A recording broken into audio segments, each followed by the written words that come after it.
কিয়ামতের মাঠ পেরিয়ে বিচার শেষ হলে যুবকটি অনুভব করল এমন এক শান্তি যা দুনিয়াতে কখনো চেনেনি।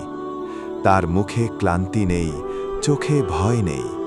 ফেরেশতারা তাকে বলল, সালামুন আলাইকুম, তোমরা ধৈর্যের কারণে জান্নাতে প্রবেশ করো। সে প্রবেশ করল জান্নাতে। প্রথমেই সে বুঝল, এখানকার সৌন্দর্য দেখে বোঝা যায় না, অনুভব করতে হয়। আকাশ নীল, কিন্তু দুনিয়ার নীল নয়, আরও গভীর, আরও প্রশান্ত। আলো আছে, কিন্তু সূর্যের মতো তীব্র নয়। এ আলো ক্লান্ত করে না, চোখে ব্যথা দেয় না। বাতাস বইছে, কিন্তু তাতে কোনো ধুলো নেই, কোনো গন্ধ নেই, শুধু প্রশান্তি। মাটি মুক্তার মতো উজ্জ্বল, কিন্তু পা পিছলে যায় না। প্রতিটি পা ফেলার সাথে সাথে মনে হয়, এটাই আমার জায়গা। যুবকটি নিজের দিকে তাকালো। তার শরীর সুস্থ, শক্ত, কোনো ক্ষত নেই, কোনো দুঃখের চিহ্ন নেই। সে বুঝল, সে এখন যৌবনের পূর্ণতায়। ইসলামী বর্ণনায় বলা হয়, জান্নাতবাসীরা হবে যুবক বয়সে।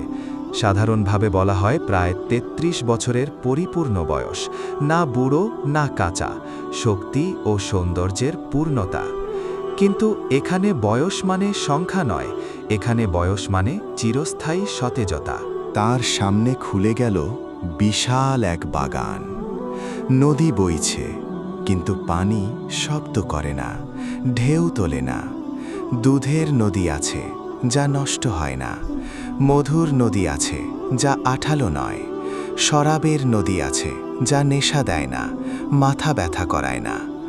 গাছগুলো এমন যে একটা গাছের ছায়ায় হাঁটতে হাঁটতে ঘন্টার পর ঘন্টা পার হয়ে যায়।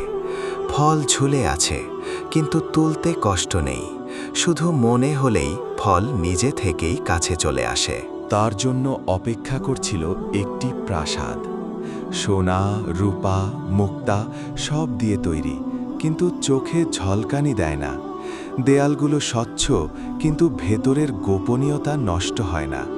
ভেতরে ঢুকতেই সে দেখল, কক্ষের ভেতর কক্ষ, বিশ্রামের জায়গা, আলো হাওয়ার সুষমা, আর এমন শান্তি যা দুনিয়ায় কোনো ঘরে ছিল না। প্রাসাদটি শুধু বসবাসের জায়গা নয়, এটা সম্মানের প্রতীক। তারপর সে তাদের দেখল। তারা পবিত্র, শালীন, নিম্নদৃষ্টি, চোখ নামানো, অহংকারহীন। তাদের সৌন্দর্য কোনো অশোভন আকর্ষণ নয়, এটা চোখ ও হৃদয় দুটোকেই শান্ত করে। ইসলামী বর্ণনায় বলা হয়, আল্লাহ জান্নাতবাসীদের জন্য বিশেষ সঙ্গিনী সৃষ্টি করবেন, যারা হবে কষ্ট, ঈর্ষা, রাগ ও দুঃখ থেকে মুক্ত। কতজন হুর থাকবে এ বিষয়ে বিভিন্ন বর্ণনা আছে। সবচেয়ে গুরুত্বপূর্ণ বিষয় হল, জান্নাতে কাউকে কখনো মনে হবে না আমার কম আছে। প্রত্যেকে পরিপূর্ণ সন্তুষ্ট থাকবে।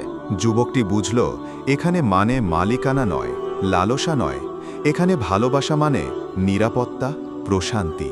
কেউ কাউকে কষ্ট দেয় না, কেউ কাউকে হারানোর ভয় পায় না।